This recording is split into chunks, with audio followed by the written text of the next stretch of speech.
On va passer maintenant à la partie appliquée de l'interrogation et à la question 2.1. Dans cette question, on vous donne une droite petit d définie par deux points, grand A et grand B. Et on va vous demander dans le premier temps de dessiner sa droite petit d dans le repère ci-contre. Alors le point grand A a pour coordonnée moins 3, 7. Ça veut dire que quand je pars du point grand O ici, qui est l'origine du repère,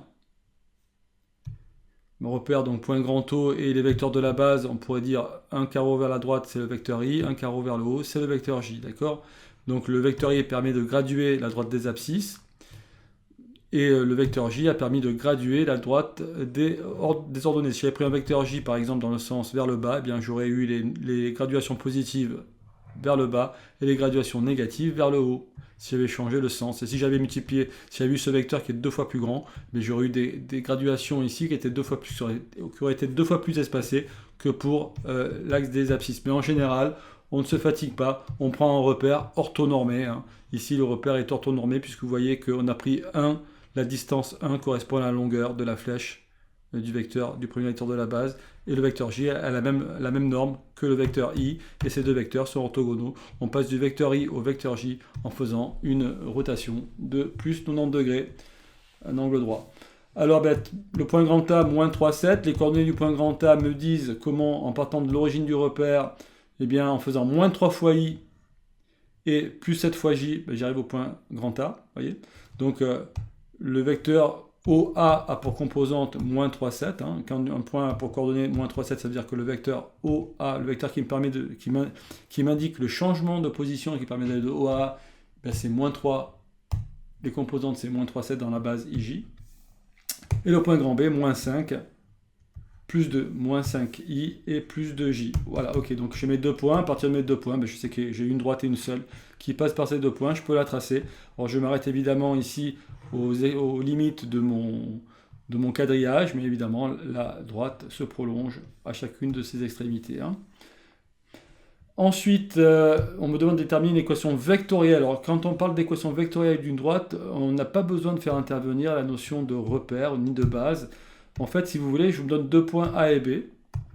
À quelles conditions un point grand M est sur la droite AB? Il faut que le vecteur AM ait la même direction que le vecteur AB. Vous voyez, j'ai deux points A et B ici. Peu importe, n'oubliez le quadrillage, oubliez tout ce qu'il y a autour. Considérez uniquement les deux points AB ici et la droite. Eh bien, si j'ai un point grand M qui est ici, le vecteur AM n'aura pas la même direction que le vecteur AB. Et bien dans ce cas-là, le point n'est pas sur la droite. Si j'ai un point qui est sur la droite, eh bien le vecteur AM aura la direction du vecteur AB. Et donc, cette propriété-là, de collinarité entre le vecteur AM et le vecteur AB, me caractérise complètement la droite AB. Donc, j'ai deux points. À partir de ces deux points, eh bien, cette relation me caractérise évidemment complètement ma droite. Donc, alors ça, c'est une propriété sur les vecteurs. Et pour obtenir une équation vectorielle à partir de cette propriété, eh bien, on sait que deux vecteurs sont collinéaires si et seulement si. Eh bien, alors parmi ces deux vecteurs, il y en a un qui est forcément non nul, qui donne une direction, c'est celui-ci. Hein, si vous aviez deux vecteurs nuls, on peut considérer par convention qu'ils sont forcément collinéaires, mais ça n'apporterait pas grand-chose comme information. Si on avait dit que si le vecteur AB était vecteur nul, les points A et B ne définissent pas une droite. Donc nécessairement ici, le vecteur AB est différent du vecteur nul. Pour que ce soit un vecteur directeur doit pouvoir diriger, donc il doit avoir une direction. Pour qu'il y ait une direction, il faut évidemment qu'il soit différent du vecteur nul. Donc ici, j'ai un vecteur qui est différent du vecteur nul. Et à quelles conditions un vecteur va être collinéaire à ce vecteur qui est non nul? Eh bien, si seulement si le vecteur qui est là est égal à k fois, il existe un nombre k tel que le vecteur AM est égal à k fois le vecteur AB. Donc le vecteur AM va être collinéaire, va avoir la même direction que AB, si et seulement si je peux trouver un nombre k appartenant à grand R, tel que pour aller de A à M, je vais effectuer k fois le déplacement de A à B. Et donc c'est bien ça, hein, je pars du point grand A. Si pour aller au point grand M, j'effectue k fois le déplacement défini par AB, je vais me déplacer sur la droite AB, je vais avoir un point grand M qui est sur ma droite. Si ça n'est pas le cas, si je ne peux pas trouver un nombre petit k tel que, pour aller de A à M, je fais k fois AB, ça veut dire que mon point est à l'extérieur de la droite.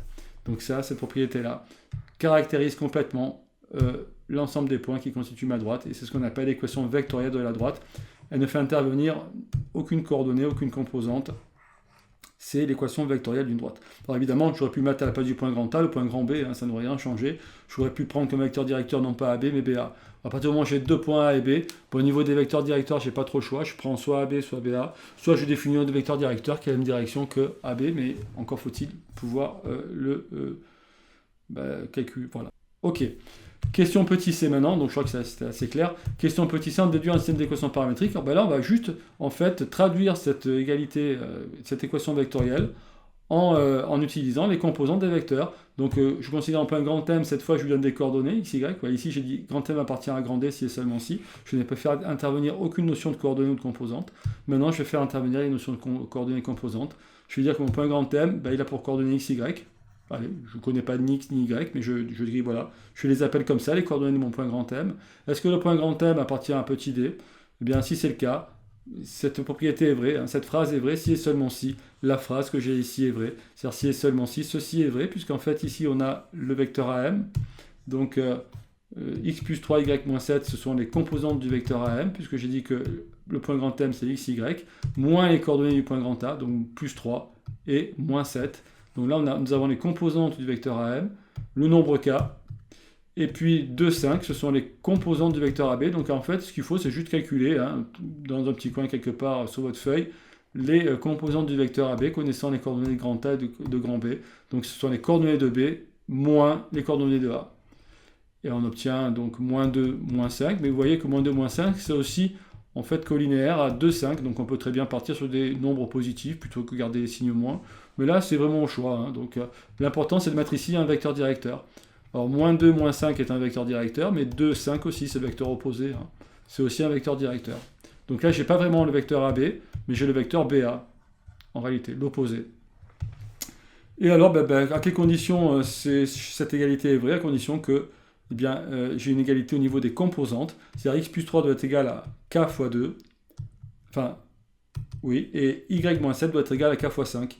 Vous faites passer le 3 et le moins 7 de l'autre côté de l'équation, et vous avez votre système d'équations paramétriques avec ici, vous reconnaissez les coordonnées du point grand A, et ici, vous reconnaissez les composantes de votre vecteur directeur, tout simplement, comme on avait dit dans les questions précédentes. Alors ensuite, détermine la pente de la droite petit d, eh bien, vous avez un vecteur directeur, vous mettez 1 en première composante, vous obtenez la pente 5 divisé par 2, donc c'est y. Enfin, c'est la deuxième composante du vecteur directeur divisée par la première composante du vecteur directeur, hein, encore une fois. Et là, en fait, voilà. Bon, là, xb moins xa, c'est égal à moins 5, hein, yb moins yk est égal à moins 2. Vous voyez, pour aller de A à B, je fais moins 5, je fais moins 2 en première composante et moins 5 en deuxième composante. On pourrait dessiner. Hein. Le vecteur AB, c'est moins 2, moins 5. Et j'arrive au point grand B. Et le vecteur BA, eh bien c'est plus 2, plus 5, vous voyez. Donc si vous allez de A à B, vous avez des composantes négatives, mais si vous allez de B à A, les composantes sont positives. On a bien une composante opposée. Hein. Voilà, donc, et ça c'est, xb moins xa, c'est moins 2, et yb moins yk, c'est moins 5. Souvent, hein, en fait, les composantes d'un vecteur, ce sont des variations d'abscisse et des variations d'ordonnées, d'accord? C'est pour ça qu'on les écrit souvent sous la forme... Là, il y a un problème, là. C'est inversé, hein. C'est yb moins yk sur xb moins xa. Attention, hein. C'est delta y sur delta x. J'espère que vous aviez déjà corrigé par vous-même. Voilà. Yb moins yk, ça fait... si je calcule yb moins yk, c'est le calcul que j'ai fait ici déjà, hein. J'obtiens moins 5. Et si je fais xb moins xa, j'obtiens moins 2. Et voilà. Donc delta y moins 5. Et delta x moins 2, j'obtiens bien moins 5 divisé par moins 2, qui est bien égal à 5 demi. Ok. Ensuite, détermine, donc faites attention, hein, évidemment, hein, pour calculer la pente, si vous avez deux points de votre droite, vous faites yb moins yk. Alors si c'est les deux points, vous appelez a et b. Faites yb moins yk divisé par r. Vous pourriez faire yk moins yb divisé par xa moins xb. Ça marche aussi. Hein. L'important, c'est que de mettre... si vous avez commencé par yk au niveau du numérateur, il faut commencer par xa au niveau du dénominateur. Et si vous avez commencé par yb, en haut, il faut commencer par xb en bas. Voilà, l'important c'est surtout ça. Si vous respectez bien ça, ben vous calculez votre pente à partir des coordonnées des points directement. Hein. Voilà, mais encore une fois, ça ne fait pas de mal de calculer les composants des vecteurs et retenir la formule cette fois-ci. Hein, quand vous avez un vecteur directeur U, donc qui a UX, UY, et bien la pente de la droite c'est UY divisé par UX. Ok, voilà. Ensuite, allez, on passe à la question petite e, parce que là je m'attarde un petit peu trop. Donc là, on demande maintenant l'équation explicite de la droite petit d et en déduire l'ordonnée à l'origine. Alors, on peut un grand thème de coordonnées, on compte sur la même façon. Alors là, j'ai mis AB, mais j'aurais pu laisser j'ai mis BA, mais j'aurais pu laisser AB. Hein, il n'y a vraiment aucune importance. Mais comme j'utilise plutôt les composantes de 5, c'est les composantes du vecteur BA. Hein. Donc, il faut que AM soit collinéaire, le vecteur AM soit collinéaire au vecteur BA. Voilà, pourquoi pas. Hein, je peux mettre AB ou BA, peu importe. Hein. Et alors, je mets les composantes à la place. Vous voyez, c'est relativement mécanique. Alors là, comme on demande l'équation explicite, j'ai plutôt intérêt à mettre les y sur le membre de gauche. Donc je vais commencer plutôt que de commencer par dire 5 fois x plus 3 égale 2 fois y moins 7, je vais plutôt écrire que 2 fois y moins 7 est égal à 5 fois x plus 3. Et en fait, ce qu'on fait là, on va diviser par le 2 ici, qui est en fait le ux, hein, et je vais voir apparaître la pente ici. Et en réalité, vous pourriez directement écrire, si on ne vous demande pas de préciser tout ça, si on vous demande l'équation explicite de la droite petit d, vous pouvez directement écrire cet encadré qui est là. Vous pouvez simplement dire que les variations en y sont proportionnelles aux variations en x. C'est bien ça, hein, quand vous partez d'un point, la variation que vous faites en x est proportionnelle à la variation que vous allez faire en y pour revenir sur le point, sur la droite. Donc c'est très important, c'est vraiment ça qui caractérise une droite. Une droite, elle a une pente qui est constante. En fait, ce qui est important de bien comprendre, c'est que le quotient que vous calculez là à partir des points A et B, vous prenez n'importe quel point de la droite, vous obtiendrez le même nombre. Hein, vous faites delta y sur delta x, vous aurez le même nombre. Ce delta y sur delta x est une constante, il ne dépend pas des points A et B. C'est vraiment là-dessus qu'il faut insister, hein, et c'est ce qui caractérise une droite, et ce qui fait qu'on parle de la pente de la droite. D'accord ? Le calcul, on l'a fait avec les points A et B, mais on peut les faire avec n'importe quel point de la droite, on obtiendra à chaque fois le même résultat, très très important. Et une fois que vous avez la pente de votre droite, et bien pour trouver son équation cartésienne, il suffit de retenir que variation en y égale variation en x. Vous donnez un point grand M de coordonnées x, y. La variation en y, si vous partez du point grand A, ben le point grand A il a pour ordonnée 7. Donc la variation en y, ce sera y moins 7. La variation en x sera x moins 3, x plus 3, parce que le point grand A a pour abscisse moins 3.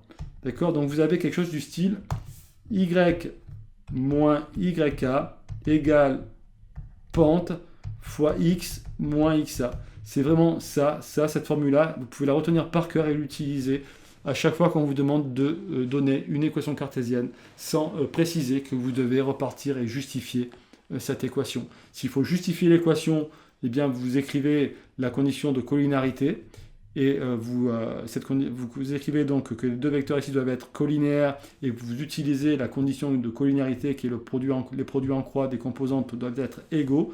Mais si on ne vous demande pas de justifier, vous pouvez directement écrire que y moins yk est égal à la pente fois x moins xa. Le point grand A est utilisé ici, vous pouvez utiliser n'importe quel point de la droite, et encore une fois, la pente, ben vous la calculez, hein, ou on vous la donne directement. Donc vous écrivez directement cette équation. Et après, pour trouver l'équation explicite, il suffit de passer le y4 de l'autre côté, et de distribuer la pente. Voilà ce que je fais ici. Donc, votre pente, la pente, elle est là. Eh bien, je distribue le 5,5, ça fait 5,5 de x plus 15,5. Le moins 7, ça devient plus 7. Ben alors je vais le mettre sur 2, le plus 7. Hein. Donc ça fait 14 divisé par 2. Au lieu d'écrire 7, j'écris 14 divisé par 2. Comme ça, je vais pouvoir additionner mes fractions ici, puisqu'elles ont le même dénominateur. Et j'obtiens 29 au niveau du numérateur. Donc mon équation explicite, elle est ici. C'est la formule qui me permet de calculer y connaissant x. Quels sont et donc l'ordonnée à l'origine, hein, parce qu'il faut quand même répondre aussi à la question l'ordonnée à l'origine. L'ordonnée à l'origine, c'est 29,5. C'est la valeur de y quand x vaut 0. Dernière question, petit f ici. On vous demande les coordonnées exactes du point d'intersection de la droite avec l'axe des abscisses. Donc on vous demande les coordonnées de ce point ici, sur l'axe des abscisses. Où est-ce que la droite coupe l'axe des abscisses? eh bien, quand un point est sur l'axe des abscisses, son y égale à 0. Au passage, quand vous avez une droite qui est horizontale, son équation cartésienne, c'est y égale une constante. Et c'est d'ailleurs l'équation explicite. Hein. Le y ne dépend pas de x. Vous avez toujours un même y, quelle que soit la valeur de x. La fonction est constante. Elle ne dépend pas de x. Donc, et la droite est horizontale. Ici, on vous dit que vous cherchez un point qui se trouve sur l'axe des abscisses, donc son y vaut 0. Alors, si son y vaut 0, eh bien, vous remplacez y par 0 dans l'équation que vous avez ici, et vous trouvez le x qui doit correspondre. Quelle valeur je dois mettre ici pour x pour obtenir y égale à 0? Ben voilà, je réponds à cette question-là en résolvant l'équation qui est ici. Ben, ça fait, je multiplie par 2, donc je multiplie tout par 2, j'ai plus de fraction. Alors je peux directement donc enlever les deux, hein, tout simplement. Et je fais passer le 29 de l'autre côté, et puis bon, je peux permuter, je peux plutôt laisser le x ici, je le mets plutôt à gauche. Donc j'obtiens ça, 5x égale moins 29, et donc je divise par 5 de chaque côté, et j'obtiens moins 29 cinquièmes. Donc c'est environ 6, vous voyez. 29 divisé par 6, c'est presque 6, mais pas tout à fait. Vous voyez ici le point, il n'est pas exactement sur moins 6, il est un peu avant. L'abscisse de ce point, l'abscisse du point qui est ici, eh bien c'est moins 29 sur 5, voilà. Et les coordonnées de ce point, c'est moins 29,5, 0. Voilà, ça c'était pour répondre à la question petit f. Voilà, je termine ainsi la question 2.1. Je vous remercie de votre attention.